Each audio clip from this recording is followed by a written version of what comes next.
Welcome to This Explainer. Today, we're diving into one of the most absolutely fascinating biological systems out there, the invisible engine driving human nonverbal communication.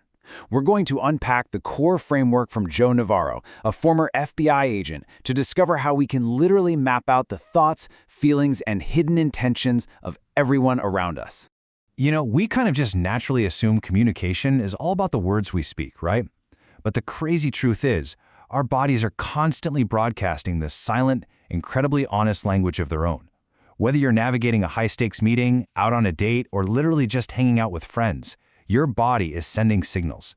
So the real question is, do you actually know how to read them? And look, we're not just throwing out a few isolated party tricks today.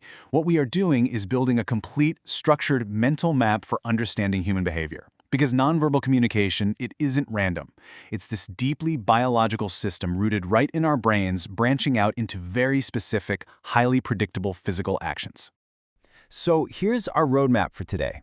We'll start with the body's hidden language, move to the honest limbic brain, break down freeze, flight, and fight, explore comfort versus discomfort, learn how to read the body, and finally, talk about detecting deception safely. Let's jump in. All right, part one, the body's hidden language.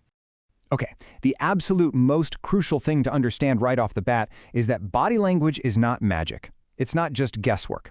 It is a direct, physical manifestation of exactly what your brain is processing in real time. I mean, from scratching your head to shifting your weight, unless it's a completely involuntary muscle spasm, your brain is commanding that action. If we can read the action, we can read the mind behind it. Moving on to part two, the honest limbic brain. Meet your limbic brain. This elegant little structure is our emotional survival center. It evolved purely to keep us alive, which means it reacts to the world completely without conscious thought. And it never, ever takes a break. It's always on. When you hear a loud noise and instantly flinch, yeah, that's your limbic brain reacting way before you even have time to think about it. Now, this creates a really profound contrast in how we behave. Think about your newer neocortex, the thinking intellectual part of your brain. Because it can process complex thoughts, it can easily lie. It's the part of the brain that lets you say, "Oh, wow, I love your new haircut," when you secretly hate it. But the automatic limbic system, that acts as our honest brain. You can't easily control it. So while the neocortex is busy crafting deceptive words, the limbic system is physically leaking our true feelings right out through our body. Which brings us to part three, freeze, flight, and fight. We've all heard the myth of fight or flight, right? Well, actually, scratch that. Evolution hardwired us with the 3 Fs in a very specific order. A million years ago on the savannah, our very first line of defense wasn't running, it was freezing. We freeze to evade the gaze of predators that track movement. Literally think of a deer caught in headlights. That is a pure limbic freeze response. If freezing failed, we moved to flight, trying to put physical distance between us and the threat. And only if we were completely cornered did we resort to the final, desperate option, fight. Obviously, in modern settings, we can't exactly sprint away from a difficult boss or just run out on a bad date. But our subconscious still shows flight through micro-behaviors. As you can see on the left here, we subtly lean our torsos away, subconsciously distancing ourselves from discomfort. Or on the right, you see him rubbing his eyes. He is literally blocking his vision. When we don't like what we're seeing or hearing, our limbic brain just commands our hands to block it out. Okay, part four, comfort versus discomfort. This right here is the ultimate master key for decoding any social interaction. If you are ever confused by someone's body language, just stop and ask yourself, does this posture look like high comfort, contentment, and confidence, or does it scream stress and anxiety? We show comfort by opening our torsos and leaning in. We display discomfort by tensing up, blocking, and closing ourselves off. And that brings us to something super interesting, pacifying behaviors. See, the limbic brain hates experiencing discomfort. It despises it. So it immediately forces the body to self-soothe. Have you ever noticed someone rubbing the back of their neck during a really tough interview, or chewing their lip, or just exhaling with puffed out cheeks after a near miss in traffic? Those are pacifiers. The brain commands the hands to stimulate nerve endings to release calming endorphins.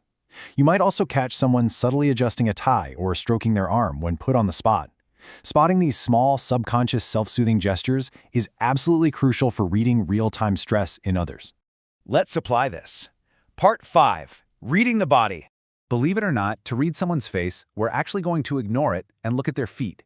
We are all socially trained from childhood to put on a party face even when we're absolutely miserable. But we completely forget to censor our lower bodies.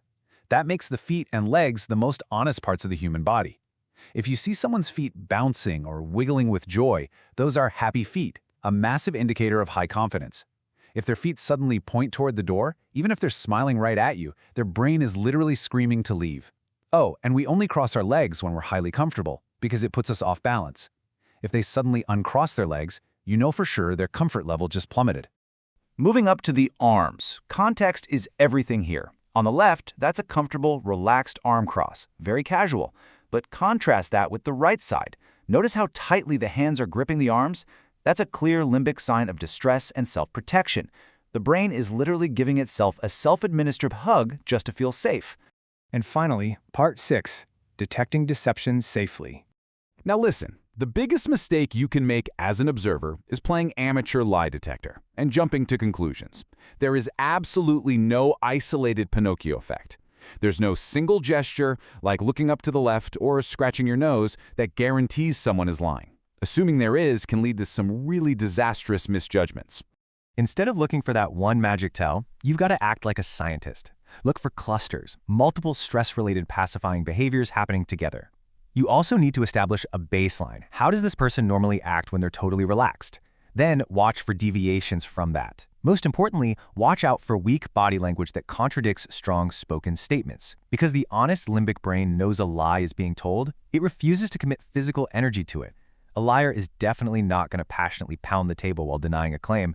They'll likely keep their hands close and avoid touching objects altogether.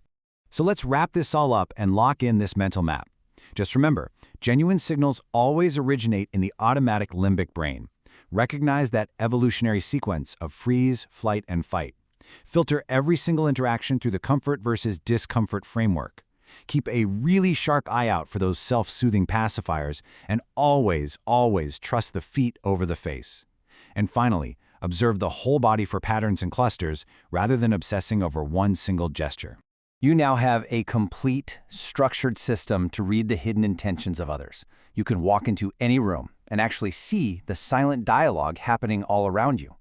But honestly, it leaves us with one pretty provocative question to walk away with.